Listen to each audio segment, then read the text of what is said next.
Bonjour à tous, c'est Pierre-Alexandre pour Technoïd. Aujourd'hui, on va faire le test donc, de l'enceinte de chez ACC Direct. Donc l'enceinte c'est GBB, Good Better Best, et c'est l'enceinte G1. Donc on peut voir la boîte, en tout cas elle est très très simpliste. Donc voilà, on sait juste que c'est pour le sport, voilà une enceinte qui est donc fait pour dehors, voilà, en stéréo, avec une bonne grosse basse, et on peut faire aussi des appels en main libre. Après on n'a rien, on a que CSCE, FCC, ROHS, et c'est tout.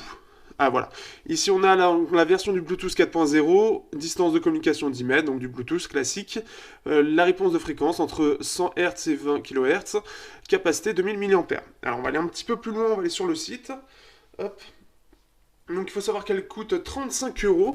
Et donc en spécification exactement, on a droit donc à du Bluetooth CSR 4.0, donc normalement c'est de la qualité. Résistance à l'eau, on est sur de IPX4. IPX4 qui permet de... Hop, on regardera juste après. Les haut-parleurs, donc c'est 4 x 2 watts. La batterie, donc voilà, on a vu 2000 mAh. Elle pèse 500 grammes. Il y a un peu de métal, du plastique et du silicone pour la protéger. Et donc voilà, il y a un an, hop, on a droit du NFC en plus de ça, ce qui est assez cool à ce prix-là. Donc voilà, j'ai fait en fait la mauvaise recherche, surtout IPX4, on va regarder ça tout de suite.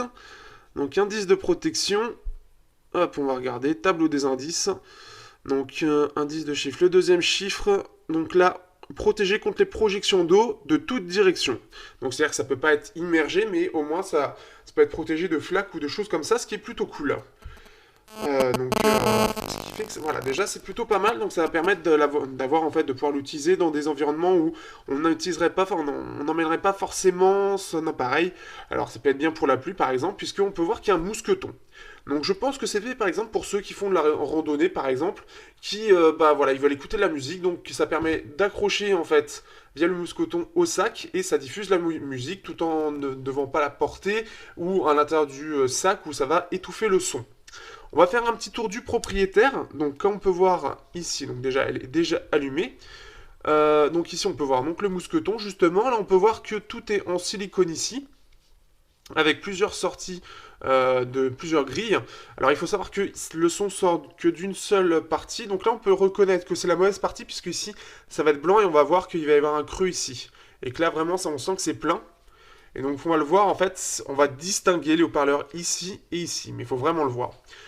Sur la droite, par rapport au parleur, on a droit donc au NFC pour pouvoir justement les pairer au NFC, pour ensuite que ça passe en Bluetooth, parce que ça passe forcément Bluetooth.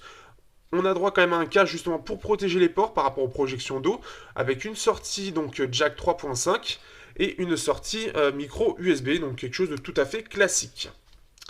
De l'autre côté, nous avons droit donc à tout ce qui est donc volume plus et moins, pareil, donc voilà. Et ici donc soit pause, soit power, soit répondre aux appels. Donc ici il s'est éteint, hop. Donc là, ah oui, c'était mis en veille. Power off. Alors on a vraiment la voix donc en anglais, mais on a une voix très distincte pour savoir en quel mode est l'appareil. Power on. Bluetooth mode. Et quand vous mettez un jack, voilà, donc là il est prêt à pairer. Et voilà, il est pairé. Donc là il a reconnu un des téléphones, puisque j'en ai plein là. Il a reconnu un des téléphones. Il faut savoir que quand on met une prise jack, il va dire qu'il est en aux mode, donc justement pour prévenir par rapport à ça. Donc ça c'est plutôt cool aussi, mais c'est assez clair. Alors par contre, si vous voulez être un petit peu discret au départ pour l'allumer, mettre une petite musique discrète, c'est mort. Ensuite, nous pouvons augmenter le volume. Max volume. Max volume. En fait, il faut rester dessus pour changer le volume. Donc c'est assez long. Minimum volume. Next track. Previous track. Par contre, il n'y a pas play pause. Mais en tout cas, voilà déjà ce qu'on peut avoir. Alors, petite interlude, on va dire, avec justement, donc on a un petit câble USB, bon, qui est un peu cheap par contre, mais un petit câble USB pour recharger l'appareil, ainsi qu'une petite prise jack, mal pour justement le mettre sur son téléphone ou quoi que ce soit. Bien sûr, la boîte, c'est vraiment très simple, hein, on a juste l'appareil, Hop, ici, on a juste l'appareil. Alors, juste que je vérifie une chose. Ça, non, c'est pas du tout pour ça. Donc, ça, juste pour être sûr. Mais on a juste l'appareil ça, donc ce qui permet, voilà, en tout cas, voilà, on a une enceinte sympa. Alors par contre, elle est un petit peu épaisse, comme vous pouvez voir, elle est toute carrée. Donc vraiment pour montrer qu'elle est solide. Donc ça, c'est assez cool. Pour repérer aussi, savoir de quel côté sont les haut-parleurs, bah, du côté du mousqueton, il n'y a pas de haut-parleur. Donc voilà, ça permet de le savoir. Donc pour comparer le son un petit peu, j'ai ma petite enceinte de chez Xiaomi qui est à peu près au même prix, qui est un peu plus puissante, mais qui est beaucoup plus compacte. Donc ça, c'est quelque chose d'intéressant, mais c'est à peu près au même prix, hein. C'est-à-dire là, on est à 35 euros, là on est à 40 à peu près, on peut les trouver à Amazon au même prix. Donc, ce qui fait que déjà, hop, ici, alors, sur celui-ci, je ne sais plus, là, il ne parle plus, c'est bien ça, c'est pratique. Je suis bien connecté.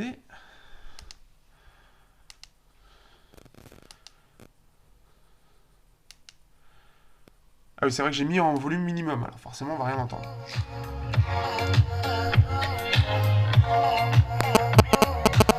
Donc là, c'est une musique assez intéressante.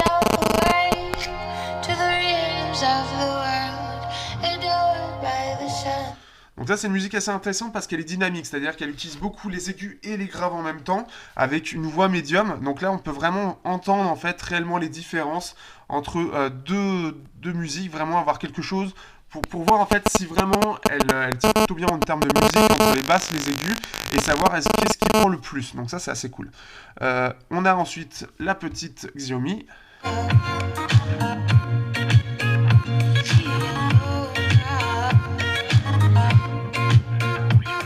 Ensuite, hop, là on est à 2, 4. On va remettre à peu près le même moment. Donc ça, là, c'est la verte. Là, on va remettre juste un petit peu avant, voilà. Donc là, on va sentir, alors peut-être au micro, ça ne s'entend pas énormément, mais il y a une différence quand même. Elle n'est pas extraordinaire, mais elle s'entend tout de même. Alors, quelles sont les différences? Déjà, au niveau des basses, on est sur quelque chose... En fait, on est sur quelque chose qui est toujours un peu moins bien que celle-ci. Celle-ci, en fait, la grosse différence, c'est que celle-ci, la puce audio qui gère le son, ainsi que les haut-parleurs, sont de meilleure qualité. On va avoir quelque chose, en fait, une voix qui va être beaucoup plus... D'ailleurs, la voix, on l'a pas trop entendue.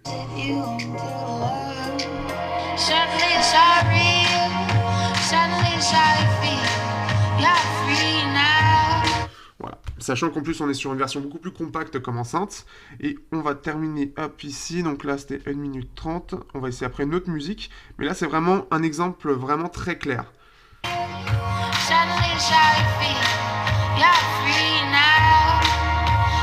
Voilà.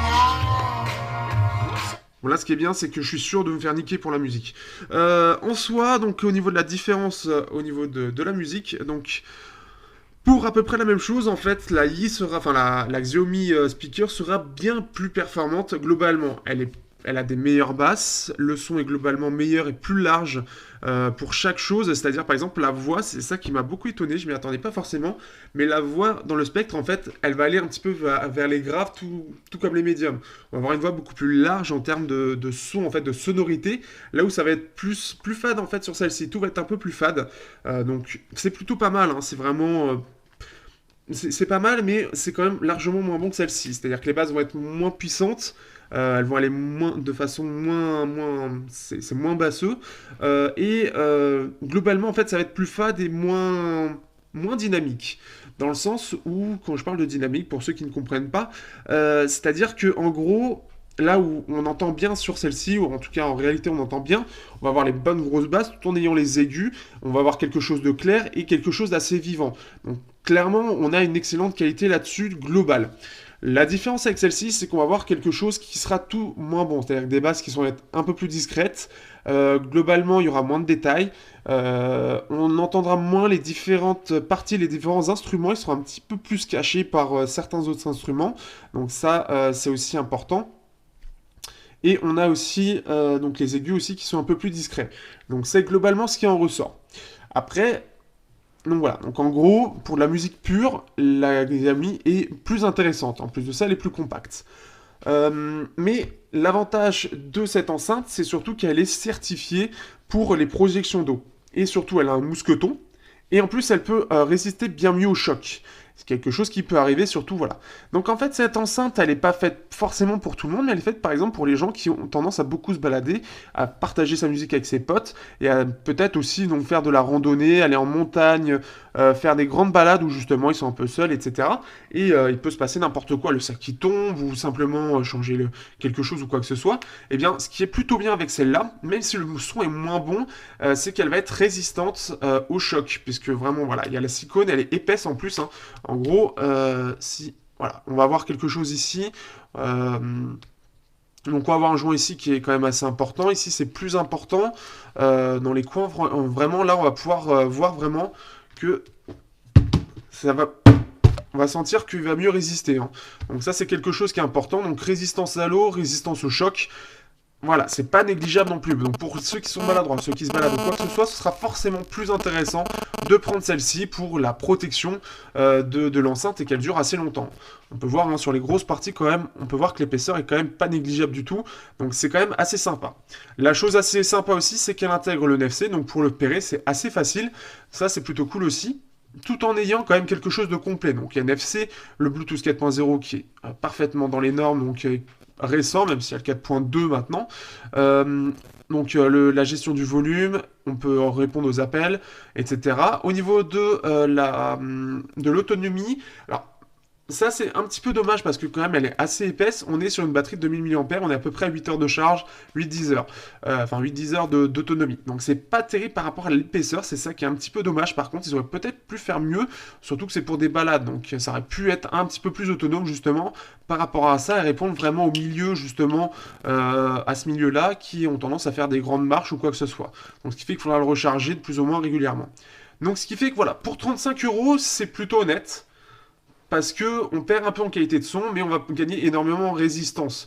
Donc ce qui fait que se balader avec, on aura beaucoup moins peur de le faire tomber, alors que ça forcément, c'est de l'aluminium, il n'y a pas de protection, les coins, il n'y a rien pour les protéger, donc ce qui fait qu'il peut y avoir un choc mal placé, et là par contre, ça risque de lui faire beaucoup plus mal que cette enceinte-là. Limite, cette enceinte-là en plus, elle est plus lourde, donc ce qui fait que il peut y avoir des conséquences terribles pour la personne qui va recevoir ça dans la gueule. Donc voilà, ça ferait un bon projectile aussi. Mais voilà, en tout cas, c'est une enceinte qui est assez sympa pour l'ensemble. Donc c'est clair que c'est pas de la musique pure, mais c'est de la musique aussi pour se balader. Voilà, c'est clairement la cible. Donc ça peut être vraiment intéressant par rapport à ça. Donc je vous dis à bientôt pour un prochain test sur Technoïda.